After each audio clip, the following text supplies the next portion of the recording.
ବର୍ତ୍ତମାନର ସୂଚନା ଅନୁସାରେ ତାଣ୍ଡବ ରଚିଲା କାଳବୈଶାଖୀ। କ'ଣ ରହିଛି ସୂଚନା ଜାଣିବା ଆଗରୁ ଆମ ଭିଡ଼ିଓକୁ ଲାଇକ୍ କରି ଚ୍ୟାନେଲକୁ ସବସ୍କ୍ରାଇବ୍ କରିଦିଅନ୍ତୁ। ସୂଚନା ଅନୁସାରେ ଉପକୂଳ ଓଡ଼ିଶାରେ ଅନେକ ଜାଗାରେ କାଳବୈଶାଖୀ ତାଣ୍ଡବ। କାଳବୈଶାଖୀ ବର୍ଷା ଆଣିଲା ପ୍ରଚଣ୍ଡ ତାତିରୁ ଆଶ୍ୱସ୍ତି। କଟକ, ଢେଙ୍କାନାଳ ଓ ଭୁବନେଶ୍ୱର ଘଡ଼ଘଡ଼ି ବର୍ଷା ହେବା ସହ 30ରୁ 40 କିଲୋମିଟର ବେଗରେ ପବନ ବହିଛି। ବାଙ୍କୀ ଅଞ୍ଚଳରେ କାଳବୈଶାଖୀ ପ୍ରଭାବ ଦେଖିବାକୁ ମିଳିଛି। ବର୍ଷା ଲାଗି ରହିଥିବା ବେଳେ ବିଭିନ୍ନ ଅଞ୍ଚଳରେ ବଡ଼ ବଡ଼ ଗଛ ଭାଙ୍ଗି ରାସ୍ତା ଉପରେ ପଡ଼ିଛି।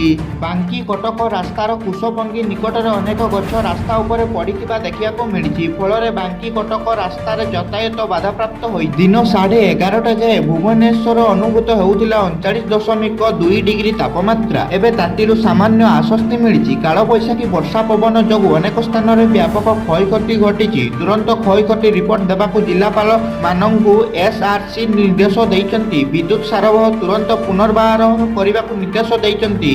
ଗଛ ପଡ଼ିଥିଲେ ଅଗ୍ନିଶମ କର୍ମଚାରୀଙ୍କ ସହାୟତା ନେଇ ସଫା ନିର୍ଦ୍ଦେଶ ଦେଇଛନ୍ତି। ଗଛ ସଫା କରି ତୁରନ୍ତ ବିଜୁଳି ବ୍ୟବସ୍ଥା ଚାଲୁ କରିବା ନିର୍ଦ୍ଦେଶ ଦେଲେ।